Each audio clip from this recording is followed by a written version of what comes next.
मैं पार्टी के तमाम साथियों का, तमाम कार्यकर्ताओं का धन्यवाद करता हूं और ये विश्वास दिलाता हूं कि अगले 5 सालों में पार्टी को नई ऊंचाइयों तक लेकर जाने की जिम्मेदारी को पूरी ईमानदारी से और पूरी मेहनत से निभाने का काम करूंगा। ऐसे शब्द एक राज्य के मुख्यमंत्री को शोभा नहीं देते। कोई भी बंगाल को जलाने की सोच नहीं रखता है।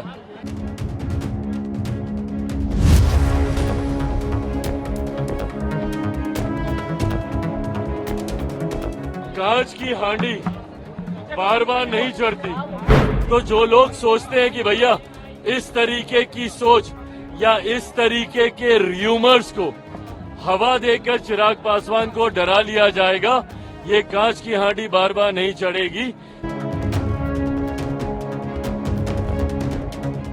एलजेपी रामविलास के राष्ट्रीय अध्यक्ष के रूप में फिर से चुने जाने पर केंद्रीय मंत्री चिराग पासवान ने कहा कि पार्टी के राष्ट्रीय अध्यक्ष की जिम्मेदारी दूसरी बार मुझे सौंपी गई है। इसके लिए मैं पार्टी के तमाम कार्यकर्ताओं का धन्यवाद करता हूं और विश्वास दिलाता हूं कि अगले 5 सालों में पार्टी को नई बुलंदियों तक ले जाने की जिम्मेदारी को पूरी ईमानदारी और मेहनत से निभाने का काम करूंगा। तो वहीं इस दौरान चिराग पासवान ने अगर बंगाल जलेगा तो पूरा देश जलेगा वाले मुख्यमंत्री ममता बनर्जी के बयान समेत जातीय जनगणना और भी कई मुद्दों को लेकर अपनी प्रतिक्रिया भी दी। सबसे पहले पार्टी का राष्ट्रीय अध्यक्ष, लोक जनशक्ति पार्टी रामविलास का राष्ट्रीय अध्यक्ष पद की जिम्मेदारी दूसरी बार मुझे सौंपी गई है। इसके लिए मैं पार्टी के तमाम साथियों का, तमाम कार्यकर्ताओं का धन्यवाद करता हूं और ये विश्वास दिलाता हूं कि अगले 5 सालों में पार्टी को नई ऊंचाइयों तक लेकर जाने की जिम्मेदारी को पूरी ईमानदारी से और पूरी मेहनत से निभाने का काम करूंगा। ये पार्टी मेरे नेता, मेरे पिता आदरणीय रामविलास पासवान जी के विचारों पर चलने वाली पार्टी है, उनके सिद्धांतों पर चलने वाली पार्टी है।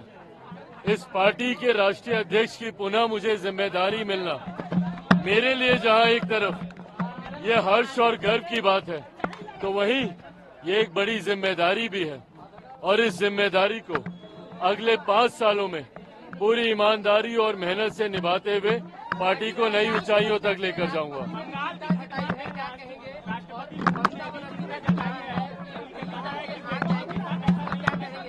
नहीं, बिल्कुल ये चिंता का विषय है।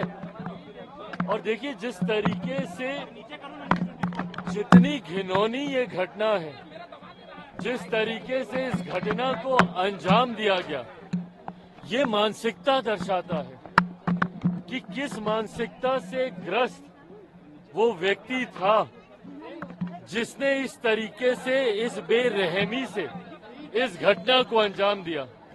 ऐसे लोगों का सभ्य समाज में कहीं पर भी कोई स्थान नहीं है और इन लोगों के ऊपर सख्त से सख्त कार्रवाई होनी चाहिए।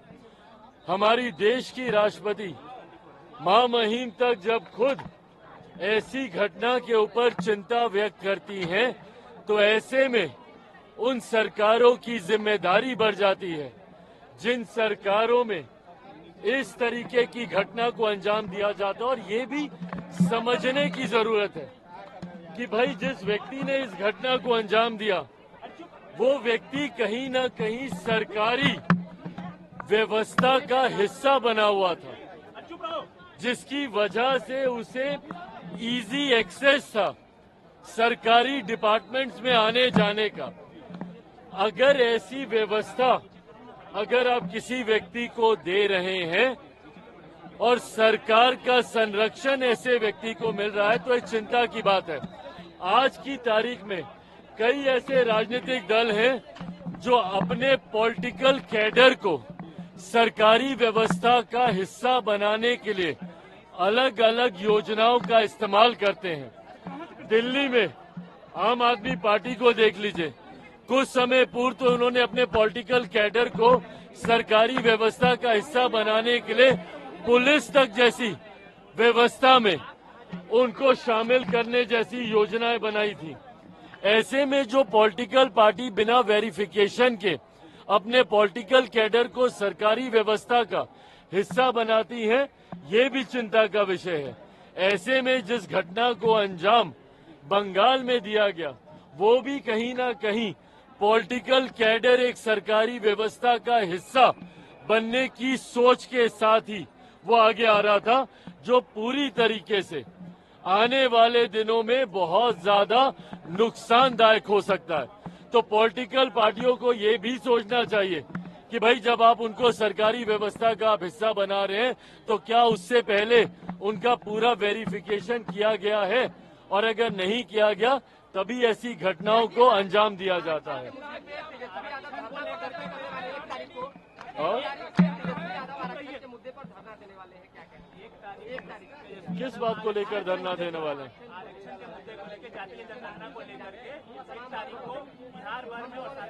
भाई जातीय जनगणना आप यहाँ पे करा ही चुके हैं। आरक्षण को लेकर जितनी बातें थी, ये हमारे प्रधानमंत्री आदरणीय नरेंद्र मोदी जी स्पष्ट तौर से कह चुके हैं कि आरक्षण के जो प्रावधान डॉक्टर बाबा साहेब भीमराव अंबेडकर ने बनाए थे, उन प्रावधानों के साथ कहीं कोई छेड़छाड़ नहीं की जाएगी। तो इसके बाद राजनीति करने का क्या मतलब है?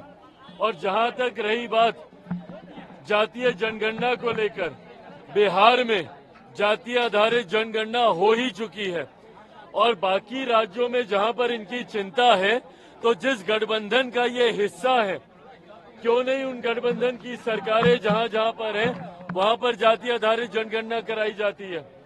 क्यों नहीं जहां पे इंडिया अलायंस की सरकारें हैं, जहां पर कांग्रेस की सरकारें हैं या इनके समर्थन वाली सरकारें हैं, क्यों नहीं वहां पे जातीय आधारित जनगणना ये लोग कराते हैं? तो उसके लिए बिहार में धरना देकर क्या मतलब है? आप कहेंगे कुछ, करेंगे कुछ, और बिना मतलब इन बातों पर राजनीति करेंगे, ये उचित बात नहीं है। अगर बंगाल चलेगा तो आसाम, बिहार और दिल्ली भी चलेगा। ममता बनर्जी कह रही है अगर बंगाल चलेगा तो आसाम, बिहार और दिल्ली भी चलेगी। ऐसे शब्द एक राज्य के मुख्यमंत्री को शोभा नहीं देते। कोई भी बंगाल को जलाने की सोच नहीं रखता है, पर अगर वहां पे एक घटना घटी है तो वहां पे पीड़ितों को न्याय मिलना चाहिए, और वो किसी भी राज्य में। मैं इस बात का पक्षधर हूं, देश के किसी एक भी कोने में महिलाओं के साथ अगर इस तरीके की घटना घटती है तो जल्द से जल्द दोषियों पर कड़ी से कड़ी कार्रवाई होनी चाहिए।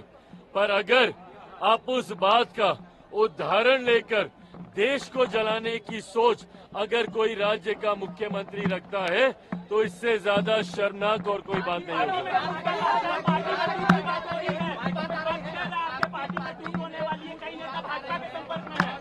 भाई सुनिए ना, कांच की हांडी बार बार नहीं चढ़ती। ये जो सोच ये लोग रखते हैं ना कि भैया बार बार एक ही पैंतरा आजमा लिया जाएगा, मेरे पार्टी के सांसद खुद इस बात का स्पष्टीकरण दे चुके हैं। हर कार्यक्रम में मुझे राष्ट्रीय अध्यक्ष चुने जाने पर भी उन्हीं लोगों की सहमति थी। तो जो लोग सोचते हैं कि भैया इस तरीके की सोच या इस तरीके के र्यूमर्स को हवा देकर चिराग पासवान को डरा लिया जाएगा, ये कांच की हांडी बार बार नहीं चढ़ेगी। ये जो सोच है, जो मंशा है चिराग पासवान या लोक जनशक्ति पार्टी रामविलास के बढ़ते प्रभाव को इस तरीके के र्यूमर से डराकर रोक लेने की, विपक्ष की ये सोच कभी धरातल पर नहीं उतरेगी।